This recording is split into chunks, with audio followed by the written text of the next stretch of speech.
Muy buenos días.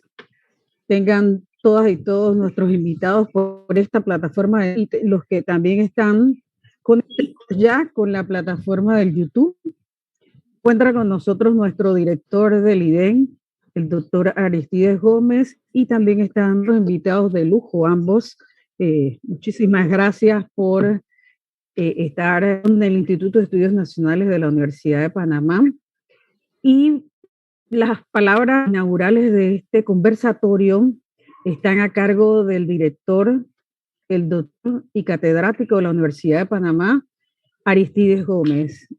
Muy buenos días a todos. Disculpen un poco porque la tecnología, sabe, a veces falla, ¿no? Pero bueno, aquí estamos presentes. El tema de hoy es un tema sumamente interesante, un tema polémico también, de conflicto. Se trata de dos países de Europa que están en conflicto de guerra, pero lo que quiero decirles es que muchas veces hay cuando se desconoce la historia de los países, sobre todo de los países que están en conflicto, normalmente se hacen análisis en la cual se falla en el análisis porque no tenemos la información precisa. Quiero decirle que hoy día la repercusión de esa guerra ya la estamos sufriendo en América Latina. Primero por el problema de la pandemia y ahora de la guerra.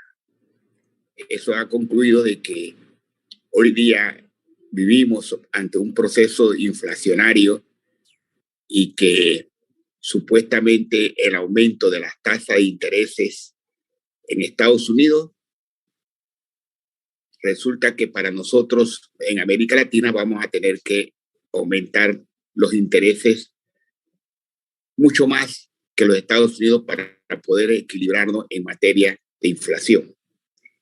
Con respecto a claro, y también las repercusiones de las materias primas que también han aumentado enormemente, sobre todo las materias primas de carácter alimentario.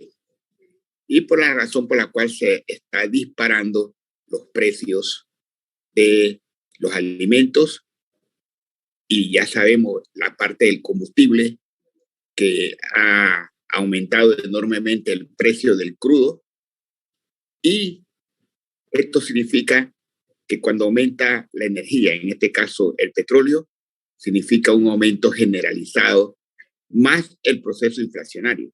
Es decir, que estamos ante una situación económica muy, muy, muy difícil para el mundo. Pensamos que pronto se llegará a un acuerdo entre Rusia y Ucrania.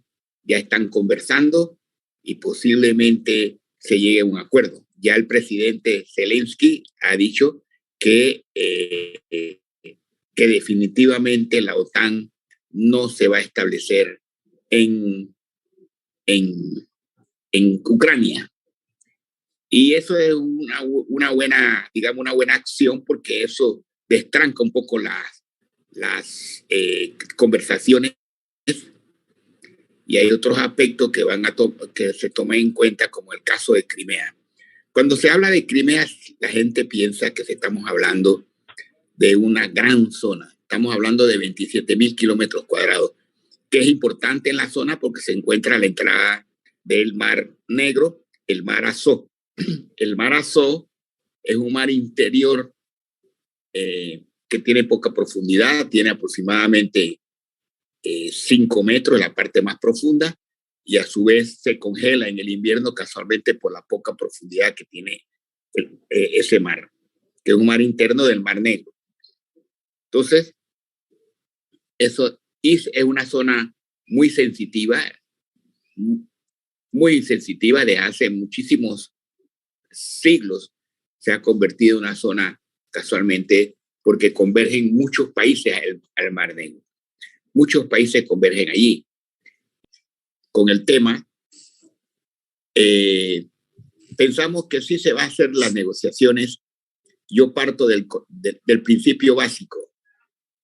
No creo que Occidente, principalmente los Estados Unidos y los países europeos de la OTAN, quieran una tercera guerra mundial, ni tampoco los rusos quieran también destruir su sociedad. Ni lo van a, ni Europa por Ucrania no lo va a hacer, igual que no lo haría, lo harían por Taiwán. No, hasta ahora los conflictos que han habido ha sido producto de intereses económicos, pero en este caso, cuando hablamos de una tercera guerra mundial, estamos hablando de la destrucción del planeta y no creo que las sociedades occidentales estén en la disponibilidad de autodestrucción por Ucrania. No lo van a hacer, ni tampoco lo van a hacer por Taiwán, ni lo van a hacer por ningún país. Entonces, de eso tenemos que estar claros. Entonces, la posibilidad de una tercera guerra mundial consideramos que está bastante distante. Y yo creo que sí van a llegar a un acuerdo con respecto a la línea que ha tirado Ucrania, de que ya definitivamente no va a aceptar a la OTAN en su territorio, es un gran avance. Y bueno, ahora hay que discutir los otros asuntos de Ucrania. Y así estamos. Bueno, le damos la bienvenida a los representantes y a los conferencistas y esperemos que disfrutemos de este gran debate, de este gran conflicto y que nos abra y nos contribuya a abrir más, digamos, los análisis que estamos haciendo sobre este problema mundial. Bienvenidos. Muchas gracias, doctor Gómez, por sus palabras y que este es un tema que le preocupa a nuestra Universidad de Panamá, al Instituto de Estudios Nacionales de la Universidad de Panamá, que está organizando este conversatorio en alianza con Consultor Orovio y Asociados. Es una responsabilidad de la academia en nuestro país, en Latinoamérica, en el mundo entero, entender los factores que desde la política, la geopolítica y desde todos los ámbitos de la vida y sociedad están determinando este conflicto. Y para ello estamos abriendo este marco de conversatorios de este instituto en aras de que la universidad sirva, ¿verdad?, como de farol para la mayor comprensión desde nuestra realidad de las repercusiones que pues, definitivamente tendrá no solamente para nuestro país, sino para la región y el mundo este conflicto. Entonces tenemos dos invitados de lujo. Muchísimas gracias por aceptar nuestra invitación.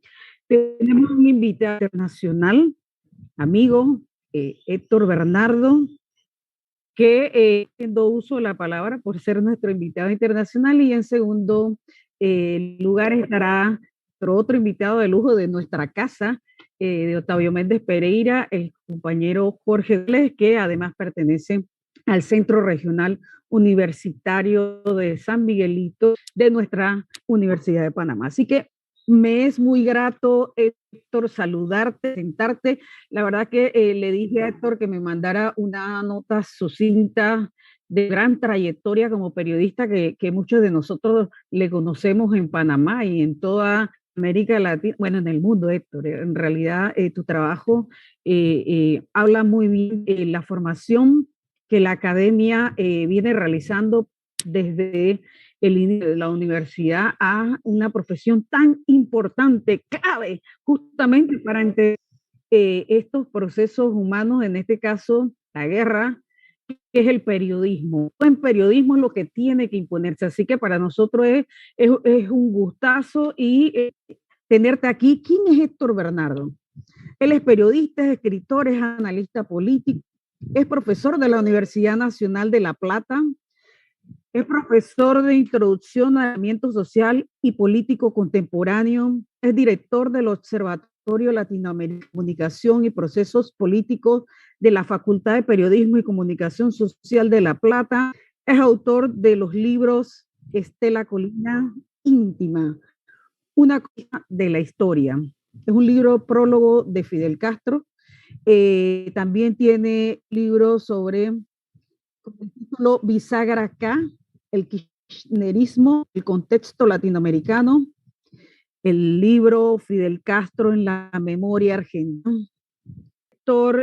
Para nosotros es un verte aquí para nuestra Universidad de Panamá y eres bienvenido. Voy a presentar a nuestro invitado nacional, que le digo a Jorge, igual que a ti, oye, mándame unas notas, unas cuantas líneas, oye, Jorge, poquita. Jorge, no estás aquí porque eres amigo de la familia, sino porque conoces, porque eres un gran conocedor de los fenómenos y los conflictos en la región del este del planeta, y en este caso concreto de lo que está sucediendo en Ucrania. Y por tanto, para nosotros es realmente un honor, Jorge, poder contar contigo. Esa visual, tú eres el producto de lo que sabemos hacer en la academia, en la formación de nuestros egresados de la Universidad de Panamá, y por tanto estás aquí. ¿Quién es Jorge? Jorge, además de ser asistente legal en el Centro Regional Universitario de San Miguelito, eres un gran pensador social, un activista social de nuestra realidad panameña, latinoamericana y mundial. Jorge actualmente es directivo del Frente Jurídico Progresista y del Movimiento Patria. Es secretario en Panamá del Consejo Nacional e Internacional del Hablar. Es ex dirigente estudiantil y fundador de los colectivos PAD, BPU y MJP.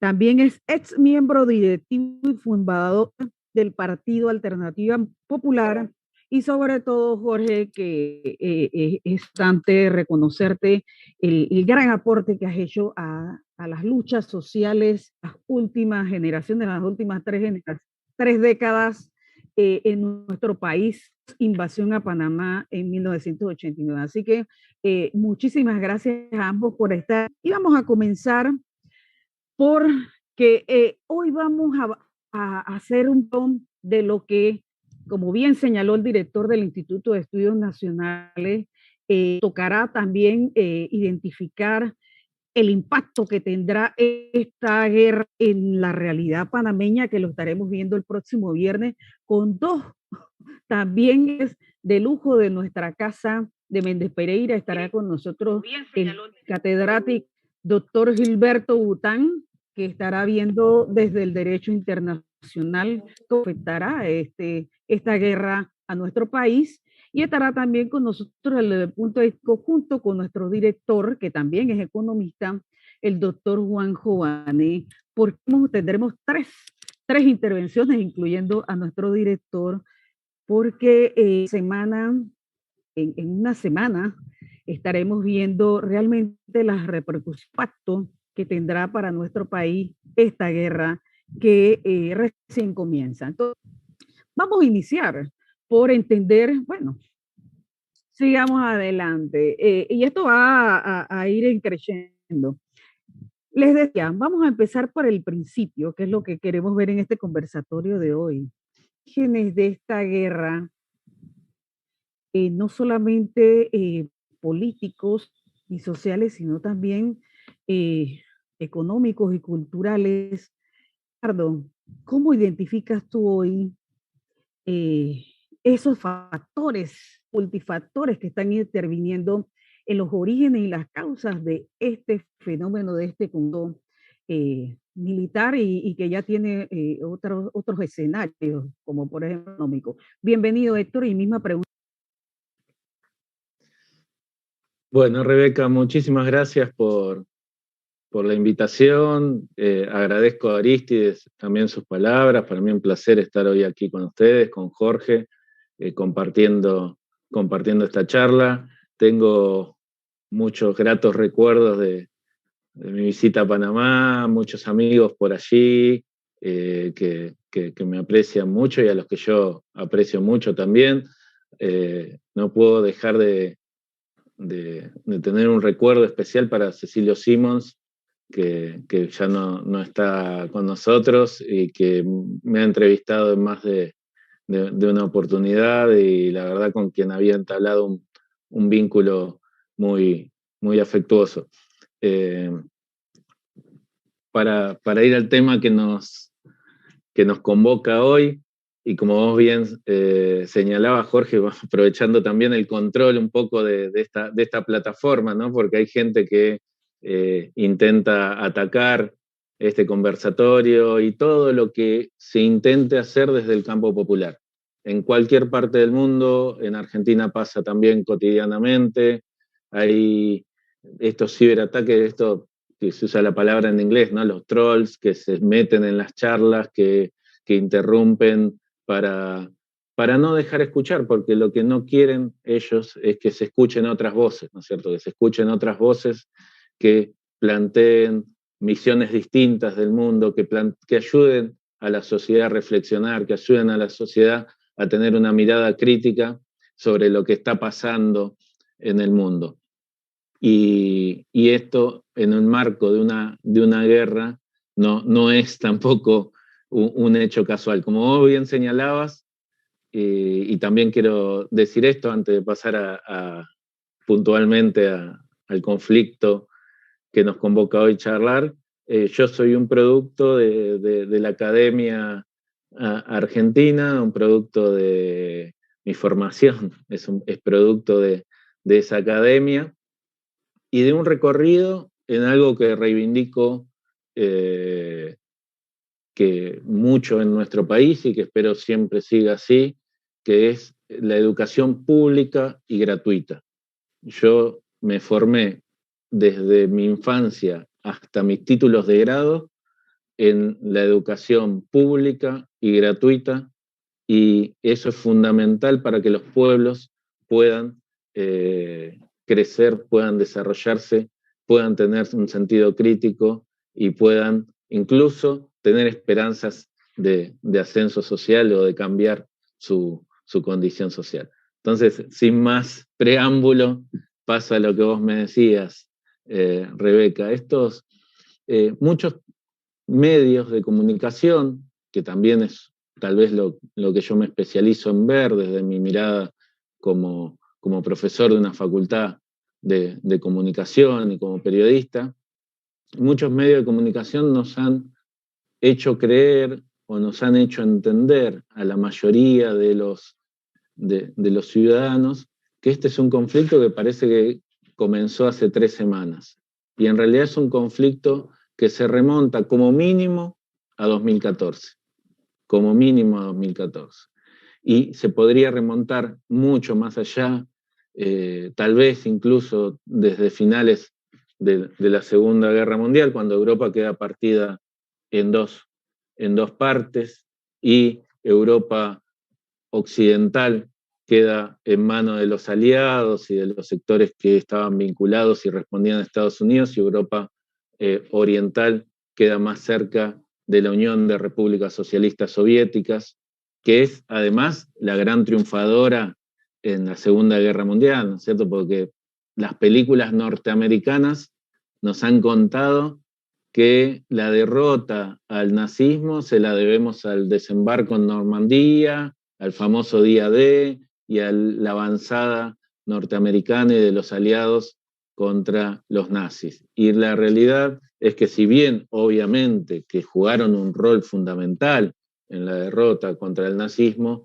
la avanzada de la Unión Soviética fue la principal herramienta para derrotar a esos nazis en Alemania. Y si uno ve, por ejemplo, la película La Caída, filmada en Alemania, donde se registra cómo fueron los últimos días del régimen nazi, lo vemos ahí a Hitler preocupado por la avanzada de los rojos, ¿no? Se vienen los rojos, porque los que avanzaban hacia Alemania con fuerza eran el ejército de la Unión de Repúblicas Socialistas Soviéticas. Desde ese momento, desde el fin de la Segunda Guerra Mundial, queda partida Europa en 2 partes y se arma, por un lado, la OTAN, que es este espacio conducido por Estados Unidos y al que se alinean todas las potencias occidentales de Europa, y por el otro lado, el Pacto de Varsovia, que era una unidad de países que respondían al alineamiento de Rusia.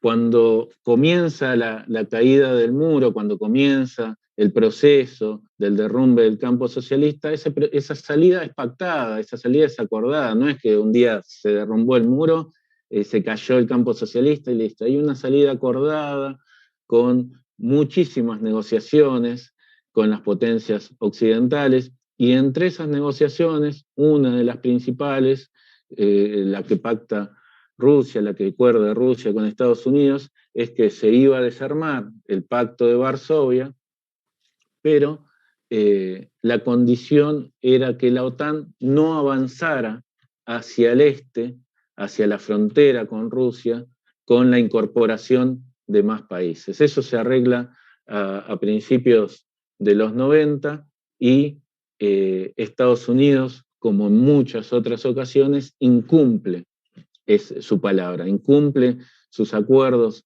con Rusia, y una vez que la Unión Soviética está desarmada y que desarticulada más que desarmada, y que ya no existe como tal, y una vez que el Pacto de Varsovia ya no existe como tal, empiezan la incorporación de países de Europa del Este. 14 países desde aquel momento hasta la actualidad de Europa del Este, 14 países de Europa del Este han sido incorporados a la OTAN en ese proceso, acercando las armas de la OTAN cada día más hacia la frontera con Rusia, amenazando lo que muchos señalan la seguridad nacional de Rusia. Y en un momento la OTAN empieza ya a acercarse a esa frontera hoy caliente, hoy en conflicto, hoy con un conflicto armado en desarrollo, a esa frontera que es la frontera de Ucrania con Rusia. Intentan incorporar a Ucrania a la OTAN. Ahí hay negociaciones entre Moscú y Kiev, y en aquel momento el presidente elegido democráticamente en Ucrania, Víctor Yanukovych, decide no sumarse a la OTAN porque las negociaciones con Moscú eran más satisfactorias y porque además se veía venir un conflicto de alta escala. Entonces anuncia que no se sumará a la OTAN y que mantendrá sus vínculos con Rusia. Y ahí Estados Unidos fomenta, apoya y financia un golpe de Estado contra Víctor Yanukovych. Se hace un golpe de Estado a principios de 2014, se pone como suele pasar en estos casos, y además están las imágenes de los funcionarios norteamericanos participando, apoyando a los que impulsaban las revueltas, apoyan a los sectores neonazis que estaban en Ucrania para voltear al gobierno de Yanukovych, ponen un gobierno títere y ahí se arma una guerra civil dentro de Ucrania, donde los sectores de derecha que respondían a Estados Unidos toman la mayoría del país, pero hay tres sectores que resisten: los sectores del Donbass, que son las provincias de Donetsk y Lugansk, que están bien al límite con Rusia, y la península de Crimea. Esos sectores resisten, obviamente apoyados por Rusia, porque Rusia tenía interés de poner un tapón, de poner un freno a la avanzada de estos sectores pro-norteamericanos, pro-OTAN, que estaban en Ucrania, y desde 2014 hasta la actualidad se ha vivido ese conflicto con distinta intensidad. Y aquí hay un dato clave, seguramente igual después Jorge va a ampliar mucho de lo que yo estoy haciendo como una presentación general, pero hay un dato clave que es hacia dónde deciden los partidos de Estados Unidos que van a dirigir su política exterior de conflicto, porque Estados Unidos ha vivido siempre en conflicto bélico.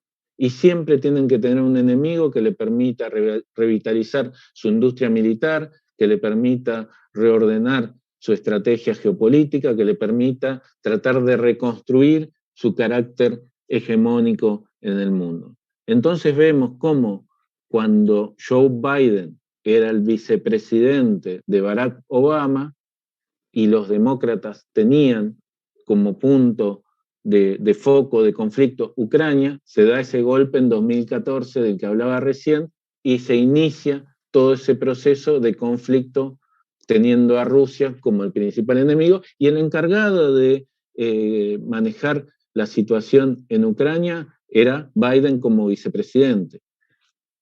Se van los demócratas, llegan los republicanos con Donald Trump, cambia el eje del conflicto y el conflicto se empieza a enfocar más en Corea del Norte, más en los países de América Latina, una nueva arremetida contra Venezuela, contra Nicaragua, contra algunos países de la región, y también una confrontación contra China. Termina el gobierno de Trump, llegan los demócratas de nuevo con Biden como presidente, ya no como vice, y vuelve la política, retiran las tropas de Afganistán, sacan todas esas tropas de ahí y vuelve el foco de la mirada de la política belicista norteamericana a revitalizar el conflicto en Ucrania, revitalizar ese conflicto para ponerle un freno a el desarrollo también de Rusia. Y ahí se profundiza todo este conflicto, se intensifica, muchos dicen, además lo caracterizan en Putin, ¿no? No es Putin, es el gobierno ruso. El gobierno ruso, el Estado ruso decide defenderse ante la avanzada de Estados Unidos, de la OTAN, y ahí reconoce la independencia de Donetsk, de Lugansk, y comienza una intervención militar en Ucrania. Sí, justamente esa narración la vamos a ver un poquito más adelante, Héctor, que es necesario también usar los niveles de manejo que tienen los medios tradicionales de comunicación, es decir, la información mediática, que va a pendular toda la situación y el análisis de la guerra en Ucrania. Jorge, en la línea de lo que nos ha platicado Héctor de los orígenes, causas multifactoriales de este conflicto, que históricas, como bien lo plantea Héctor, que son políticas, lógicas, e incluso van más allá, como bien llegó un poco Héctor, y que por allí me gusta que tú profundizaras, Jorge, culturales. Ese territorio hoy denominado Ucrania, esa república, no es homogénea, es una república que está compuesta por distintos pueblos. Y me gustaría, Jorge, agregaras este factor cultural, multicultural, a este conflicto en Ucrania, que por supuesto, naturalmente y además artificialmente tendrá repercusiones en el mundo entero. Bienvenido.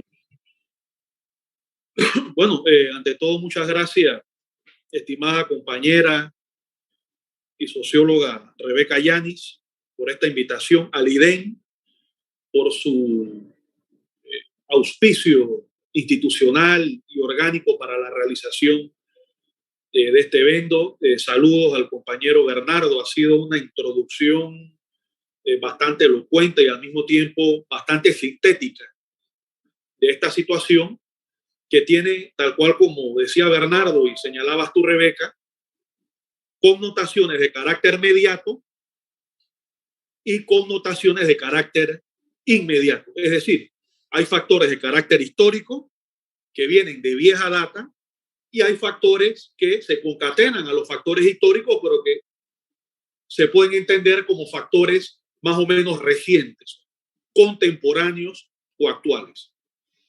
En ese sentido, y respondiendo a tu interrogante, Rebeca, Ucrania es un país multinacional, es un estado, mejor dicho, multinacional y multilingüe y pluricultural. En ese sentido, Ucrania es un país un estado en donde vemos la confluencia de una población de origen netamente rusa, rusoparlante. Podemos hablar también que existe una población ucraniana que habla propiamente el lenguaje que podemos denominar como ucranio, y hacia lo que es la región occidental hay una gran cantidad de ucranianos que son de origen polaco y también de origen húngaro y minorías nacionales de otras repúblicas de los Balcanes de Europa. De tal manera que Ucrania es un mosaico de diferentes poblaciones con distintas culturas, con distinto origen, con distinta lengua. No es un estado de cultura, de lengua, de carácter único, y eso definitivamente que tiene mucho que ver con la actual situación que se está dando en Ucrania. Vemos que existe una tendencia de carácter nacionalista de Kiev, que queda en el centro de Ucrania, que catalogamos hace unos minutos como el epicentro de la población de lenguaje propiamente ucraniano, que cuando habla de nacionalismo no es en los términos como lo entendemos en América Latina.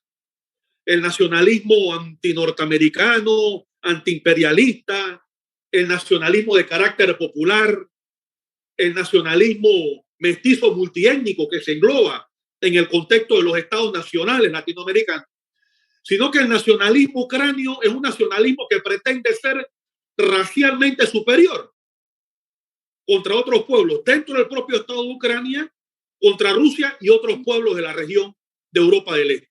Es decir, para el nacionalismo ucranio, que es lo que entendemos como los grupos neonazis, aunque ellos no se llamen neonazis por un tema de propaganda política, en esencia lo son. Y sus orígenes están en la colaboración con las fuerzas de Hitler durante la Segunda Guerra Mundial. El héroe que así lo pretenden proyectar los sectores dominantes en Kiev es Stepan Bandera. Stepan Bandera fue uno de los colaboradores en el genocidio de rusos, de judíos ucranianos y de polacos durante la Segunda Guerra Mundial. Fue parte de las Waffen-SS, que eran las tropas de genocidio que iban detrás de la columna de avanzada militar de las fuerzas alemanas en su invasión e intento de destruir a los pueblos de la antigua Unión Soviética, entre ellos Ucrania, Rusia, Bielorrusia y otras repúblicas de la antigua Unión Soviética, con el objetivo de apropiarse de las riquezas de esos países, riquezas que van desde el petróleo, los minerales, etcétera, ¿no?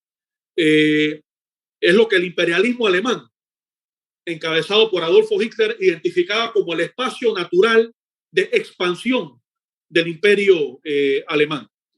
De tal manera que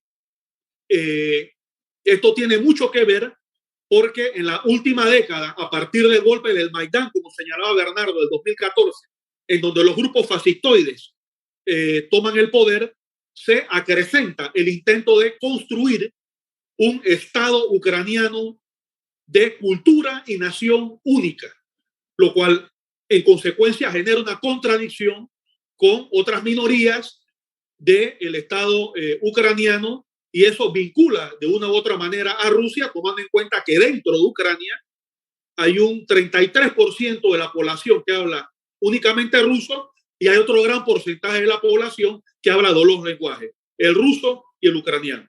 De tal manera que es importante señalar lo siguiente: cuando los grupos allá se autodenominan nacionalistas, no están defendiendo un movimiento de liberación nacional contra el imperialismo opresor. Están reivindicando lo que ellos entienden como la superioridad étnica del ucranio en contra de los rusos, en contra de los polacos y en contra de otros pueblos de la Europa del Este. Es lo que viene a ser parte de lo que se denomina como la nazificación de Ucrania.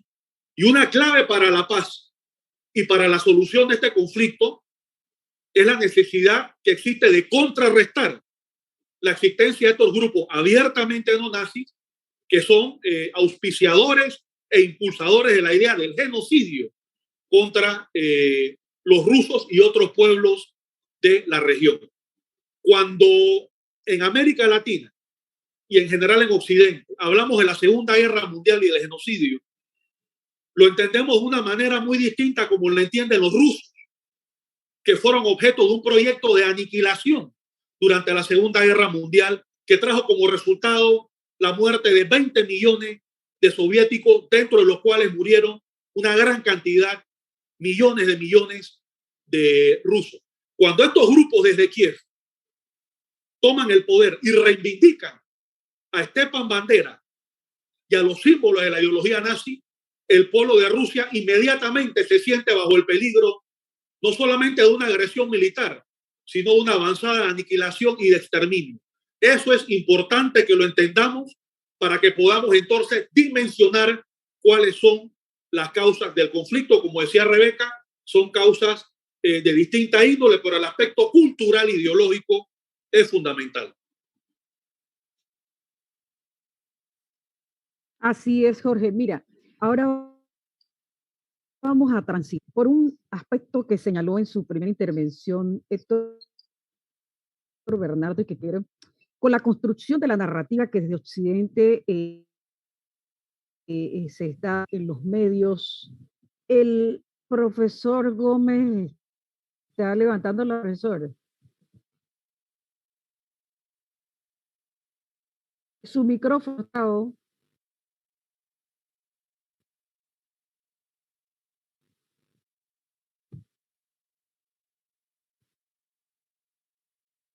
Debe abrir el micrófono, profesor. Ahora sí. Ahora sí. Sí. Hay una manipulación de la información por parte de los medios de comunicación a nivel mundial. Yo suelo ver la televisión francesa, que algunas tienen otros aspectos diferentes a lo que plantean la CNN y todas estas otras televisoras a nivel internacional. Y quiero decirles, se habla de un genocidio y no tienen, la palabra es muy grande para los que hablan de genocidio. Porque una población, por ejemplo, ucraniana, que se para frente a un tanque de guerra ruso, y eso en una guerra normalmente no se ve, que una población se meta a detener tanques rusos, civil, pues. En tiempo de Alemania, de seguro, una población se metía a detener un tanque y le pasaban por encima. Entonces tampoco es si ustedes observan las noticias, siempre presentan los mismos edificios que han sufrido algún problema de destrucción por motivo de un misil, pero siempre presentan los mismos, calcando esa imagen que pareciera que la ciudad está totalmente destruida, y no es así. En caso de la invasión, los rusos se han cuidado casualmente de no destruir las ciudades. Y hablar de genocidio es una palabra, como dije, muy grande. Los verdaderos genocidios que han pasado en la humanidad, los organismos multilaterales como Naciones Unidas se han quedado calladas. Y sobre todo los genocidios que se han dado en África. Por ejemplo, el conflicto entre los Tutsis y los Hutus produjo 1,500,000 de muertos. Ahí se acabó una población con la otra.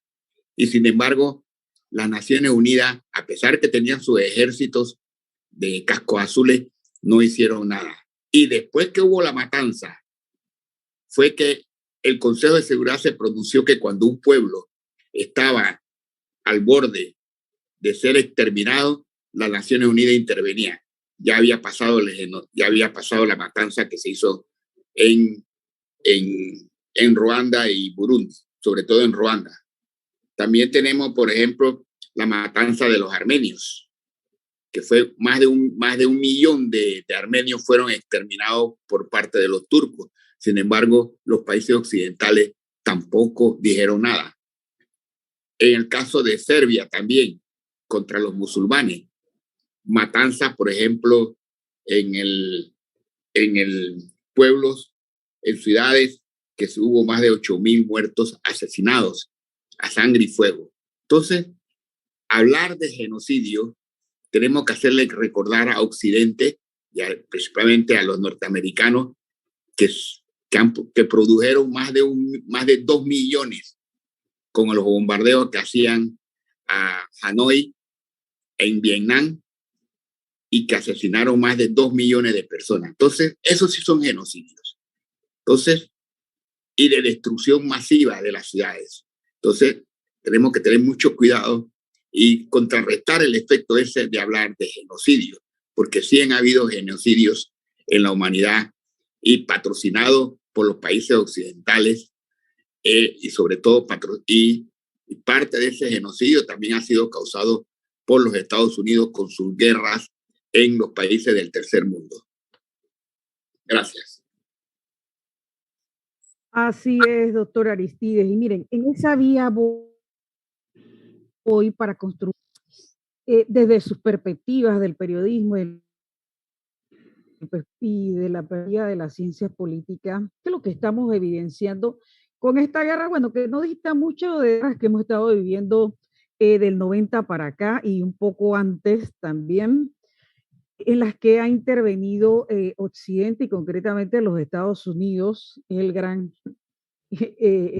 guerrerista, intervencionista en todo, pero esa manipulación de la información, esa narrativa que construyen los medios en Occidente en este conflicto concreto, a diferencia de los conflictos anteriores, parece tener un obstáculo, un enorme obstáculo, y es lo que quiero que desarrollemos, frente a la fáctica concreta de la economía mundial que siendo golpeada desde el 2008 y luego con esta pandemia que acabamos de pasar, la inflación en el mundo entero, el índice de precios en todos nuestros países, en la región, toda esa narrativa que están justificando, por ejemplo, las medidas de Occidente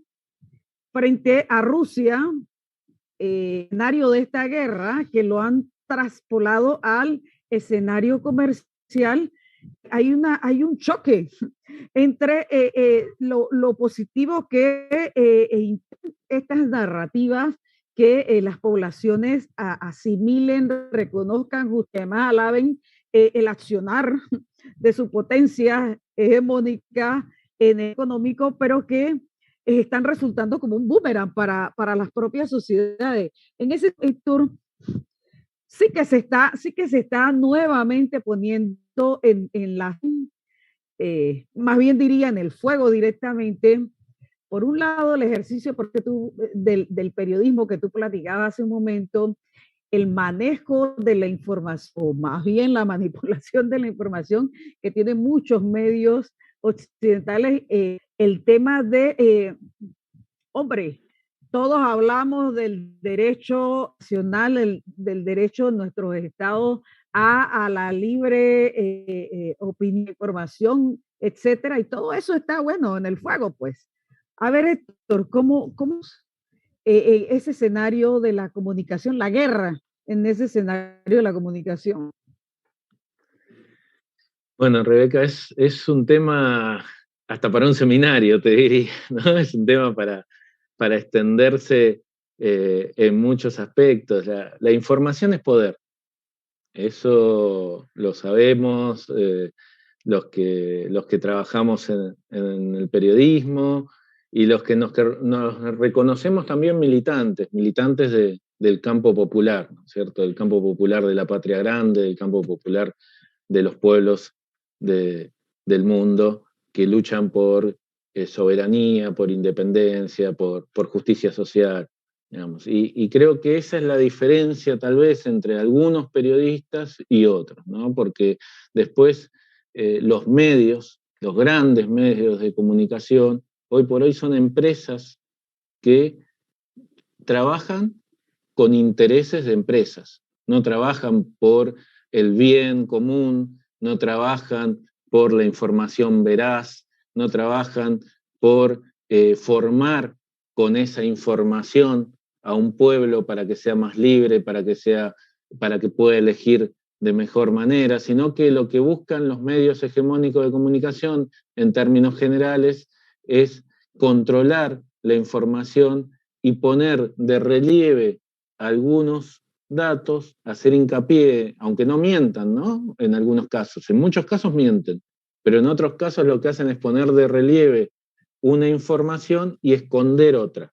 Entonces, nos muestran bombardeos del ejército ruso en Ucrania, pero no nos mostraron durante estos 8 años, ni nos muestran ahora, los bombardeos y los ataques de los sectores nacionalistas ucranianos, que bien comentaba Jorge recién, contra el Donbass. Los 14.000 muertos en el Donbass por los ataques de estos nacionalistas ucranianos no lo mostraron jamás. Nos muestran ahora un edificio en llamas en Ucrania. Y encima tenemos que ver realmente si esas imágenes son de Ucrania, todas las que nos muestran, si son del conflicto actual o si son lo que se conoce con un término que se usa mucho en inglés ahora, que es fake news, pero que no es otra cosa que noticias falsas, mentiras periodísticas, como pasó en Libia, ¿cierto? Cuando nos mostraron una supuesta represión en la Plaza Verde, una supuesta represión ordenada por Gaddafi, que después supimos que no fue, que no existió nunca, que no pasó esa represión, que las imágenes eran de otro lugar, que esa no era la Plaza Verde, pero que le sirvió a Estados Unidos como justificativo y a sus socios de la OTAN, que se encolumnan siempre detrás de esos intereses, le sirvió para invadir Libia, para destruir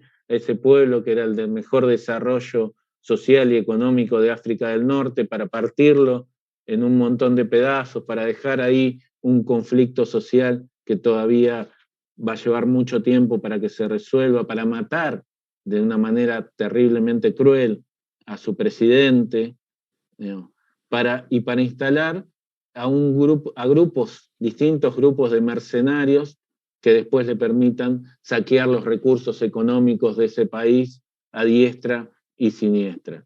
Y que hoy la crisis provocada en Libia, como las crisis que han provocado la OTAN en Siria y en otros lugares,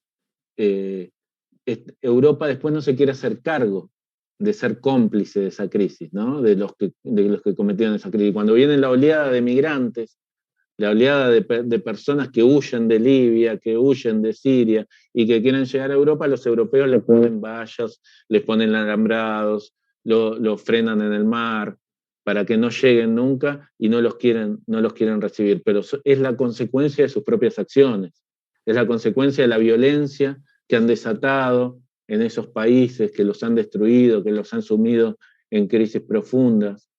Y eso los medios de comunicación no lo cuentan. Los medios de comunicación nos cuentan hechos como si fueran todos aislados. Esos hechos no tienen contexto, no tienen historia, no tienen una construcción cultural alrededor, como bien nos marcaba recién Jorge, toda la cultura que se imbrinca en Ucrania. No, eso para los medios de comunicación no existe. Para los medios de comunicación existe el hecho puntual, la caracterización de determinados referentes o personajes, ¿no es cierto? Cuando quieren demonizar a alguien, entonces ahora todo es Putin, como si fuera un zar que decide con el dedo arbitrariamente, sin que tenga nada que ver la defensa de su pueblo, sin que tenga nada que ver todo la amenaza que el pueblo ruso siente frente al avance de estos sectores nacionalistas ucranianos, neonazis o nazis directamente. Entonces lo descontextualizan todo. Y a la vez, a pesar de que hay pocas voces, que ellos tienen los megáfonos para amplificar las voces y el relato que ellos quieren construir sobre estos hechos, ellos tienen la mayoría de las herramientas para que el 80% de la gente escuche ese relato, tratan de silenciar al otro 20%, tratan de silenciar a los medios alternativos que cuentan otra cosa, tratan de silenciar a los periodistas críticos que muestran otra realidad, y tratan de silenciar, por ejemplo, y lo hemos visto recientemente, como la Unión Europea, en un hecho sin precedentes, prohibió que en Europa se pueda ver y escuchar el canal Russia Today y la agencia de noticias Sputnik, ¿no es cierto? Ellos, que se reivindican como liberales, ¿no es cierto? Y el derecho a la expresión, a la libertad de expresión, es un derecho que el liberalismo ha usado como bandera muchísimo tiempo, ¿no es cierto?, en contra supuestamente de los procesos que ellos denominan autoritarios. Ellos, que se reivindican como liberales, prohíben que un canal de televisión que cuenta una versión distinta a la versión hegemónica, y una agencia de noticias que cuenta una versión distinta a la versión hegemónica, pueda ser difundido en Europa y que haya gente que pueda escuchar las dos campanas. Porque nadie está diciendo, no, solo hay que escuchar Russia Today. No, escuchar la campana de los medios que responden a la OTAN y escuchar la campana de los medios que critican a la OTAN, y ahí que la gente pueda sacar sus propias conclusiones con información, con datos, con imágenes concretas, con desmentidas, diciendo, no, esta imagen en realidad es de 2014, no tiene nada que ver con los hechos actuales, o tal situación no es en Ucrania, digamos. Bueno, todo eso, el poder que además tiene en sus manos a estos medios de comunicación, y que es parte, ¿no es cierto? Ahí hay una relación, medio de comunicación, poder político, poder hegemónico, poder militar, poder económico, digamos, hay una relación que se entrelaza. Esos sectores quieren construir un relato único porque saben que es insostenible. Todo esto que vos bien describías, Rebeca, después toda esta crisis que se está profundizando después de haber vivido 2 años de una pandemia terrible que frenó las economías mundiales, toda la crisis que provoque este conflicto, el relato va a decir que es culpa de Putin y que es culpa de Rusia. Y específicamente va a decir de Putin, porque a ellos les conviene poner una figura sola, ¿no? Para decir, como lo estaban tratando de hacer hace poco, comparándolo con Hitler, ¿no? Ellos financian a los nazis, financian a los neonazis, pero el vínculo, el paralelo con Hitler lo hacen con Putin. Digamos, bueno, hay toda una construcción, y lo que está en disputa es el territorio, lo que está en disputa son los recursos económicos, los recursos naturales, lo que está en disputa es la amenaza a Rusia y el avance de la OTAN, pero también lo que está en disputa es el relato. Y eso va a ser clave en la actualidad y para el futuro de cómo se termine y cómo se cuente esta historia. Así es, pero eso es materia de la siguiente y última pregunta. Héctor, vamos a ver disputas, ¿qué se está disputando? Jorge, en esta vía en cómo los medios de comunicación, que bien lo planteó Héctor al inicio de su intervención, un poder real, van a tener, hombre, una impronta en esta guerra, en este conflicto, lo han tenido desde hace mucho tiempo. No hay que subestimar el alcance y el control que tienen los medios como un poder en la vida en sociedad. En ese sentido, Jorge, a lo que ya ha planteado Héctor, ¿qué agregamos para entender cómo la realidad actual del mundo después de la pandemia, en donde más allá de todo lo que puedan construir, esas narrativas manipuladas que se puedan construir, no se corresponde con lo que la persona humana está experimentando, pandemia, ese tema inflacionario que es objetivo, que es real y que por más que quieran, bien lo acaba de decir Héctor, que les parece muy cómodo demonizar no solo a Rusia, a una persona que es a Vladimir Putin, como Jorge, todo este montaje mediático puede de alguna manera servirle a Occidente si la propia realidad de alguna manera choca con lo que la persona está percibiendo al otro lado de los medios.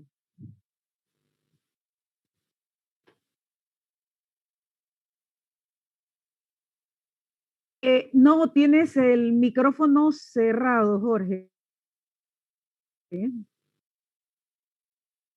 Corporaciones mediáticas internacionales, cuyos dueños son al mismo tiempo también los dueños de la guerra, porque son consorcios que no solamente se dedican a la comunicación, sus dueños también, por ejemplo, son propietarios de grandes empresas que se dedican a la producción de armamento bélico militar, de tal manera que le venden armas al mismo Estado que hace la guerra, y los medios de comunicación entonces justifican la guerra, van creando el escenario psicológico social en función de la guerra, movilizar a las masas en el espíritu de 1914. ¿Cuál es el espíritu de 1914? Cuando los pueblos de Europa, imbuidos del nacionalismo de cada uno de sus países, aplaudió el inicio de la guerra, y al final fue una gran tragedia para los pueblos europeos. Eso lo estamos viendo nuevamente, el espíritu del 14. Se habla de llevar armas a Ucrania, de intervenir a favor de Ucrania para detener la avanzada rusa. Sin embargo, eso lo que va a provocar es el calentamiento de la guerra, la profundización de la guerra, que no es la solución a esta problemática. La propuesta consecuente y progresista es el desescalonamiento del conflicto, la negociación política, buscando solucionar las causas de este conflicto, e inclusive más allá, hacer un debate sobre la expansión de la OTAN y el respeto al perímetro de defensa nuclear de Moscú, y definitivamente que los medios de comunicación nos proyectan una narrativa en donde los comentaristas y las plazas mediáticas de Occidente sí pueden llorar por un determinado tipo de migrante, siempre y cuando sea de ojos azules y color rubio. Sin embargo, no vemos la misma actitud cuando se trata de migrantes sirios, migrantes libios, migrantes que vienen del Sahara. Cuando hablamos, por ejemplo, de que sí hay que darle arma a los rebeldes ucranianos, pero entonces los rebeldes de Yemen, en contra de la agresión de Arabia Saudita, aliado de la OTAN y de Estados Unidos, ellos son terroristas y no merecen entonces recibir armas por parte de Occidente para defenderse contra lo que en efecto, tal cual como decía hace unos minutos el profesor Arístide, sí configura efectivamente un auténtico genocidio lo que está cometiendo Arabia Saudita con el apoyo de la OTAN, de Estados Unidos y de Israel a través del suministro de armas. Sí están cometiendo un abierto y claro genocidio contra el pueblo de Yemen. Cientos de miles de muertos, millones de desplazados, un porcentaje grande del país en una situación de pobreza extrema, en una condición de hambre y prácticamente al borde de la muerte. Sin embargo, vemos cómo ese conflicto es oculto por parte de la mediática occidental, y ahora nos presentan el conflicto de Ucrania como el principal problema de la humanidad, en donde de un lado están los buenos y del otro lado están los malos. Pregunto yo, ¿de qué lado están los buenos? ¿Del lado de la OTAN? ¿Esos no fueron acaso los mismos que masacraron al pueblo de Irak, invocando la supuesta existencia de armas químicas que jamás existieron? Me pregunto yo, ¿no es acaso Francia un país que interviene abiertamente en la guerra en Mali, en África? ¿Ese es el lado de los buenos?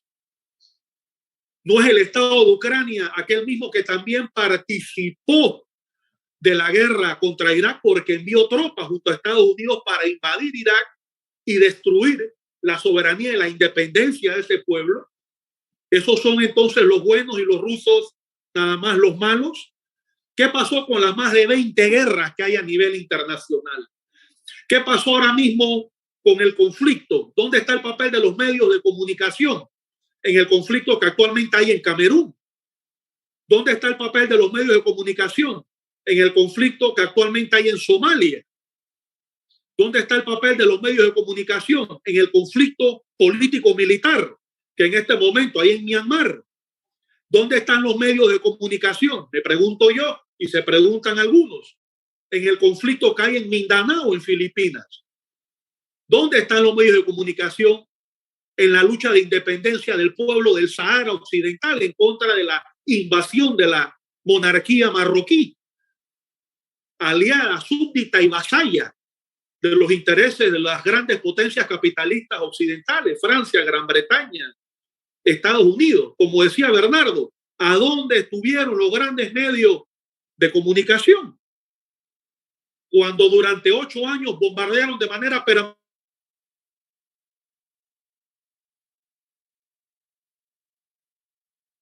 Se dieron su paseo por la frontera entre Ucrania y el Donbass, asesinando todos los días a los pueblos de Donetsk y de Lugansk. ¿Dónde estuvieron los medios de comunicación en ese momento? ¿Dónde estuvo las Naciones Unidas cuando invadieron Grenada? ¿Por qué no hubo una asamblea general inmediata, urgente, apremiante de las Naciones Unidas cuando fue invadida Yugoslavia desde el aire, sometida a un bombardeo criminal que inclusive atacaron la embajada de China y la destruyeron? ¿A dónde estuvo la ONU? ¿A dónde estuvieron los medios de comunicación? Entonces, definitivamente vemos que son medios de comunicación que pretenden proyectarse y venderse como universales, pero en el fondo no son universales porque nuestros intereses como pueblos de Asia, de América Latina y de África no se ven representados en su narrativa. Esa narrativa representa los intereses de las élites occidentales, de tal manera que no son medios de comunicación universales. CNN, la BBC de Londres, Fox News, representan los intereses de los conglomerados imperialistas, los conglomerados económicos, financieros, representan los intereses de los partidos de la guerra en Occidente. Entonces, definitivamente que frente a eso es fundamental la realización de eventos como este, en donde podamos hacer el debate crítico de la situación. Esto no se trata acá de una apología de la invasión, de una apología de la intervención o de la operación político-militar especial de Rusia en Ucrania. Esto acá, tal cual como lo ha explicado el profesor Aristide, la compañera Rebeca, el compañero Bernardo, se trata de ubicar las causas del conflicto. No de justificaciones, sino de entender científico, técnicamente y de manera integral cuáles son las causas del conflicto. Porque analizando las causas del conflicto, locales, internacionales, actuales e históricas, podemos entonces descubrir cuáles pueden ser las posibles soluciones.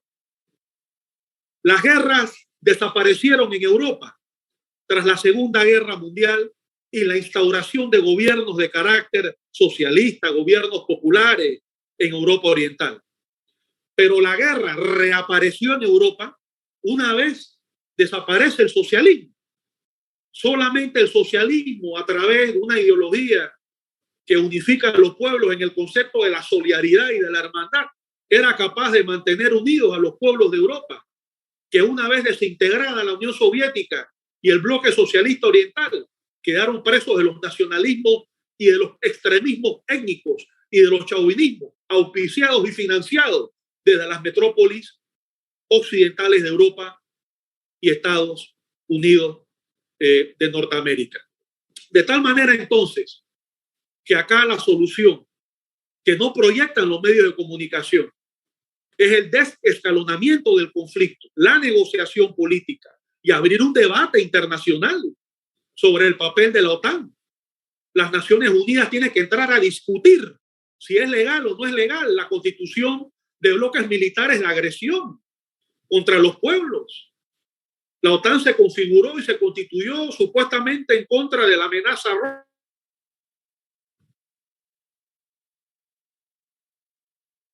como eufemismo para justificar las intervenciones en la posguerra fría.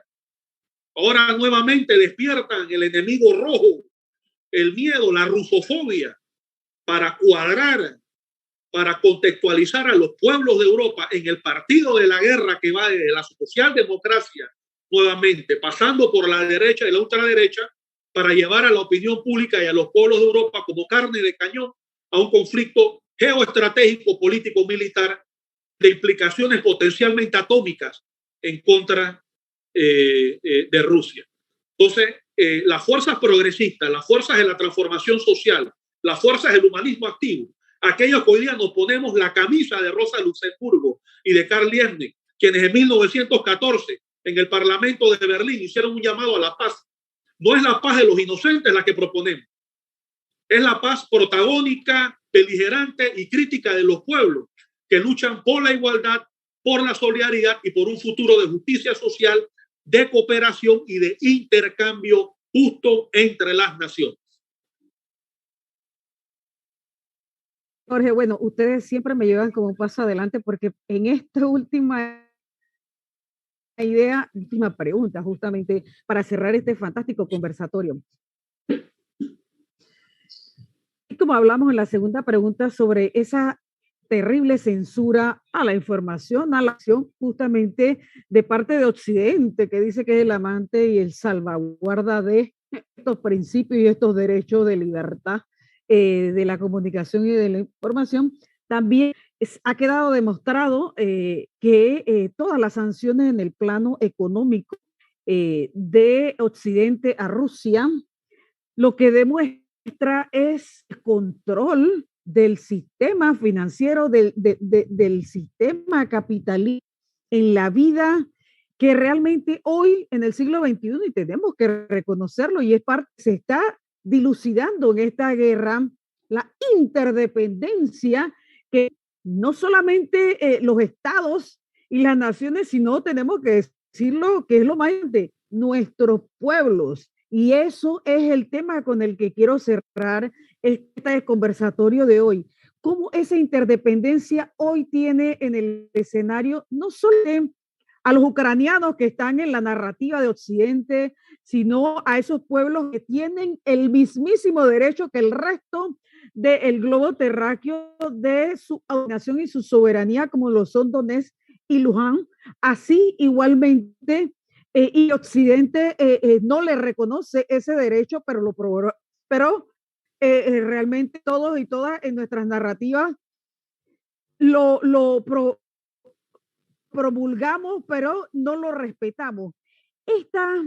Esta situación de evento actual, como bien acaba de terminar Jorge, y que me gustaría que aquí cerráramos nuestro conversatorio, deja algunas regiones, no solamente las que están propiamente en conflicto, es decir, Ucrania y las regiones que de alguna manera en el epicentro, como Bielorrusia, por ejemplo, y otras que ya están recibiendo en el plano económico por parte de Occidente.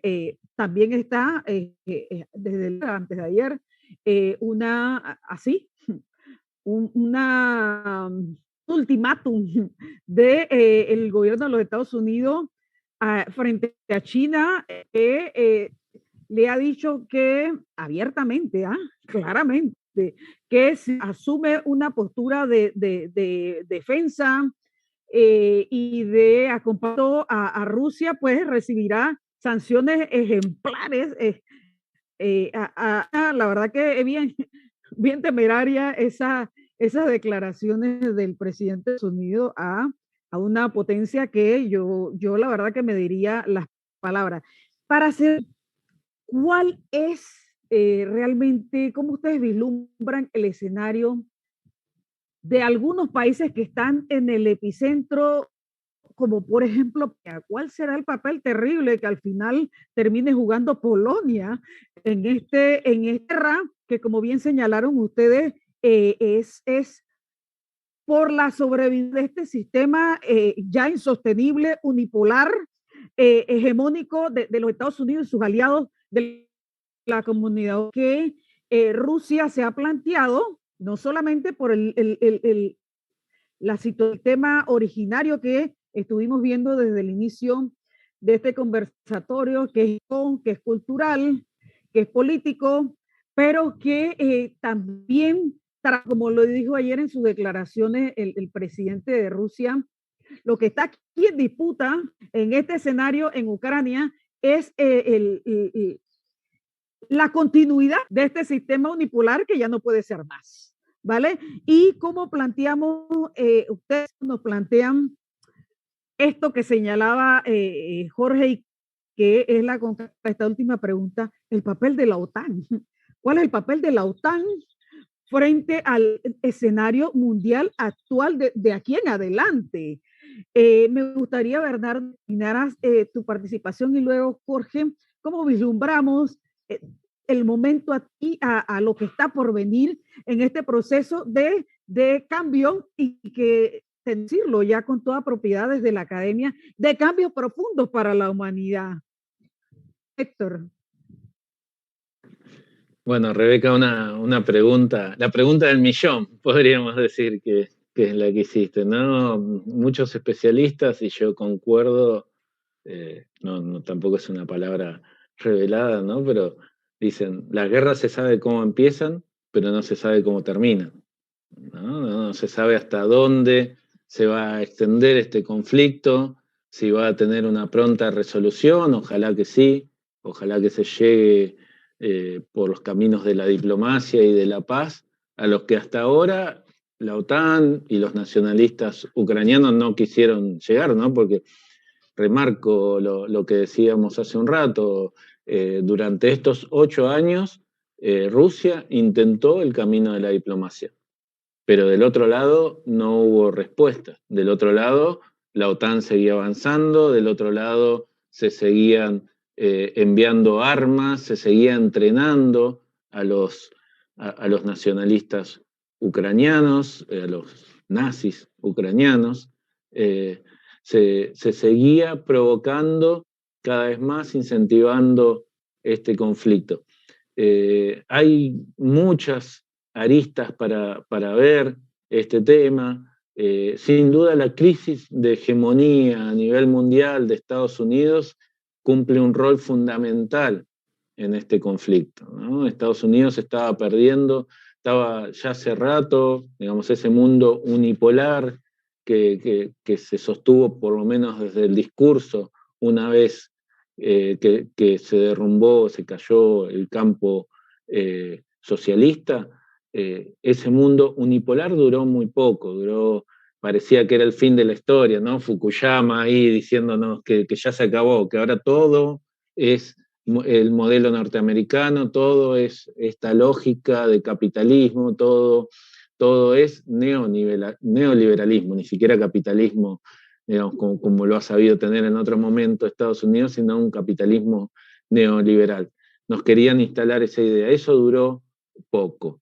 Luego el mundo empezó a reconfigurarse en un mundo multipolar, donde Rusia es uno de los polos, donde China es uno de los polos, donde los BRICS, digamos, juegan un rol importantísimo, la Unión Europea, otro rol muy importante, y Estados Unidos en decadencia, pero sigue jugando un rol muy importante. En esa decadencia hegemónica, Estados Unidos es un tigre herido, o un león herido que empieza con sus zarpazos, digamos, que uno no sabe hasta dónde pueden llegar. Uno ve también que la política interna norteamericana también juega en estos hechos. Estamos en un año de elecciones legislativas en Estados Unidos. Según las encuestas, Biden tiene un 60% de imagen negativa.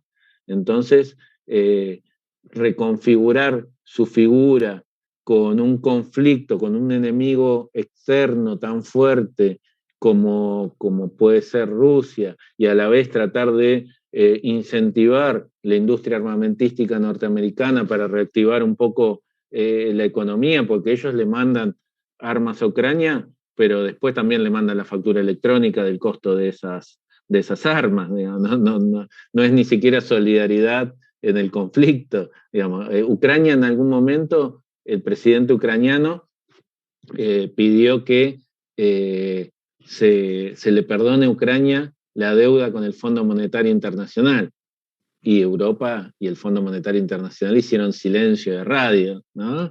No, nosotros te apoyamos a que te pelees con Rusia, te vamos a enviar armas que después te la vamos a cobrar, te vamos a apoyar sancionando a Rusia, pero las deudas son deudas y no te las vamos a perdonar, ¿no? Los intereses, incluso hasta intereses mezquinos, personales de ciertos miembros de la conducción de la política norteamericana. Recordemos que, y esto se ha señalado en más de una oportunidad, el 40% del gas que llega a Alemania y a Europa es provisto por Rusia, otra parte también sale de Ucrania.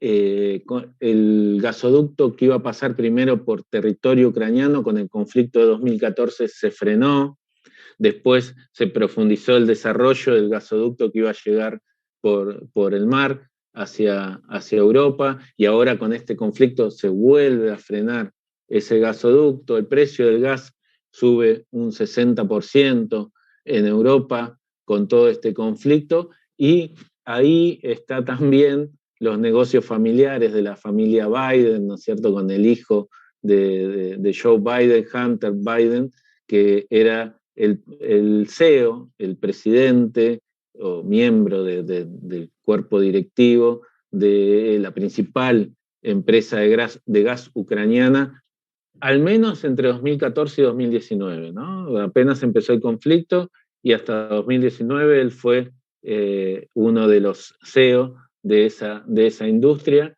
de la que seguramente tendrá acciones, y porque ellos se van, pero siguen controlando su parte accionaria, y con el aumento del precio del gas, las acciones de la empresa se han disparado, ¿no es cierto? Entonces hay muchísimos elementos que uno dice, bueno, el mundo está sufriendo ante esta crisis desatada por el conflicto en Ucrania, pero hay sectores que siempre se ven privilegiados por los conflictos, que siempre se ven beneficiados por estas tragedias que vive la humanidad. Recordemos que durante la pandemia hubo, solo en nuestra región, solo en América Latina, hubo 86 millones de personas que cayeron en pobreza extrema, digamos. Y en el mundo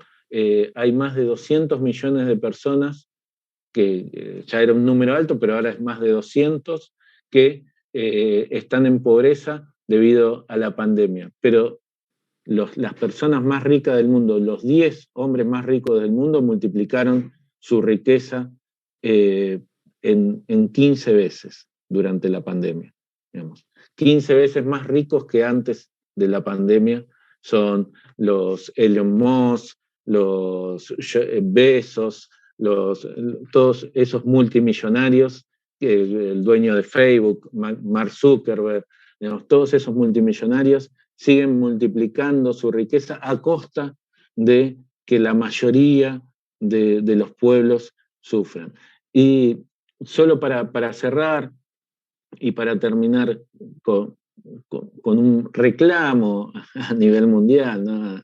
a organismos como Naciones Unidas, que bien señalaba Jorge, cumplen un rol fundamental, deberían cumplir un rol fundamental en estos hechos. Y para que el derecho internacional sea igual para todos los países del mundo, ¿no es cierto? Porque si no, vemos el descaro de países o de movimientos o gobiernos que protestan contra la ocupación de Ucrania, y entonces vemos al Reino Unido protestar contra la ocupación de Ucrania mientras ellos mantienen aquí en territorio argentino ocupado las Islas Malvinas, ¿no? Pero tienen el descaro de protestar de decir que está mal ocupar un territorio que no les pertenece a otro país. Vemos a Israel en territorio ocupado palestino protestar contra la ocupación de Ucrania. Es el colmo, digamos, del cinismo, esos hechos. Vemos a Estados Unidos decir que no se puede invadir un país unilateralmente. Es enorme la lista de países que Estados Unidos ha invadido con el mismo argumento que usa hoy Rusia, ¿no? La seguridad nacional. La seguridad nacional de Rusia no puede ser, según Estados Unidos, argumentada si hay un conflicto en su frontera, en la frontera con Rusia, pero sí ellos pueden invadir un país que está en el otro extremo, irse hasta Afganistán e invadir, o irse hasta Irak e invadir, o irse hasta Libia e invadir por su seguridad nacional. Entonces vemos cómo hay una doble vara para todas estas cuestiones, cómo hay una doble vara en Naciones Unidas, cómo hay una doble vara en la utilización del derecho internacional que ya es insoportable. Que los pueblos necesitan, los pueblos del mundo, que haya una única vara para medir las relaciones entre los países, para medir el derecho internacional, para medir el vínculo y para saber que los proyectos individuales, egoístas, de saqueo, ya deben frenarse, deben acabarse, y que los únicos proyectos que pueden subsistir son los proyectos de solidaridad entre los pueblos, y la única manera, creo que quedó eso muy bien demostrado en la pandemia, la única manera de salir de todas estas crisis es con proyectos solidarios a nivel de Estado, a nivel de pueblos y a nivel de unidad entre países. Hombre, muchísimas gracias, Héctor, por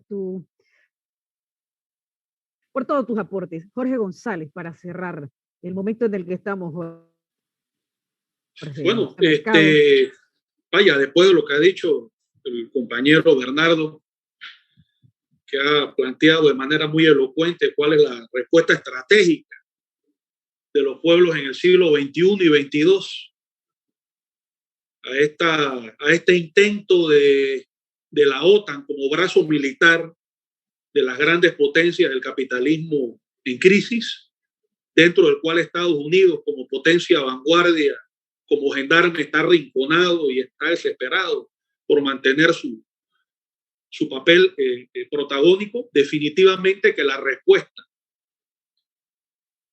a esta situación, en términos históricos, es la construcción de proyectos progresistas, alternativos, de carácter popular, de carácter transformador, revolucionario, solidario, cooperativo, que reemplace la lógica fundamentada en el lucro y en la ganancia como principios rectores de las sociedades capitalistas.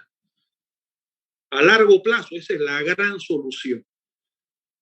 A corto plazo, definitivamente que, como planteábamos hace unos minutos, hay que propugnar por el desescalonamiento del conflicto, no atizar la guerra. No podemos repetir lo que sucedió en 1914, cuando la socialdemocracia, la derecha y la ultraderecha de cada Estado nacional europeo llevaron a la Primera Guerra Mundial. De esa situación se escindió la Liga Espartaquista con Rosa Luxemburgo, y en cada sociedad europea surgieron voces revolucionarias en contra de la guerra imperialista.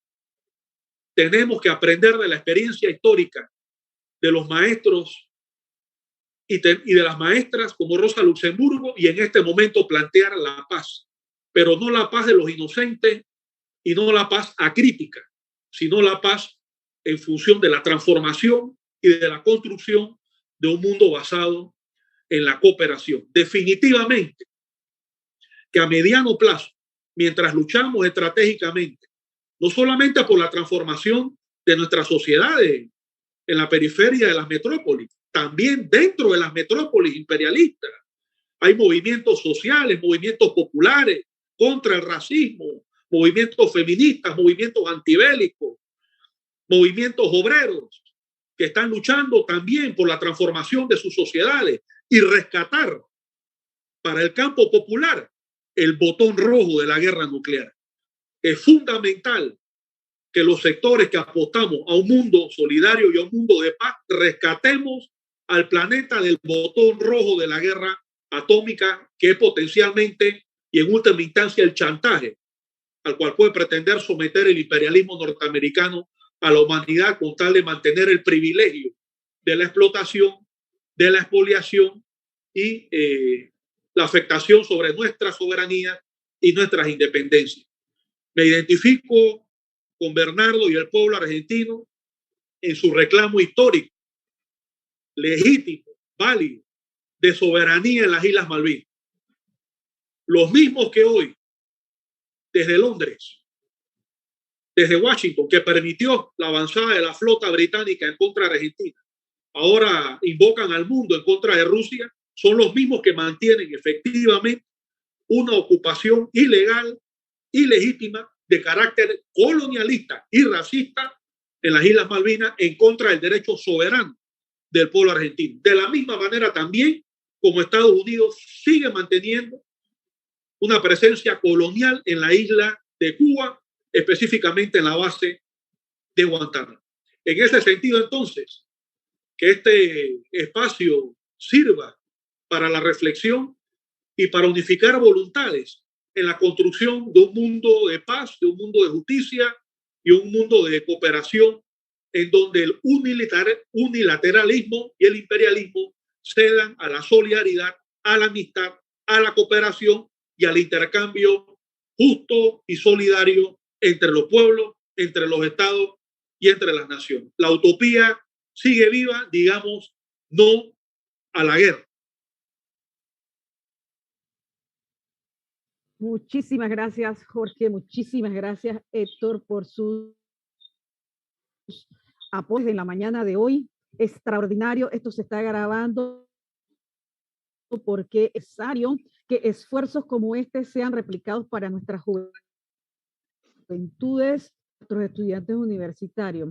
Felicitar a nuestra Universidad de Panamá, a nuestro Instituto de Estudios Nacionales y a la consultora Yanis Orobio y Asociados, conversatorio realmente fundamental, necesario para entender al mundo.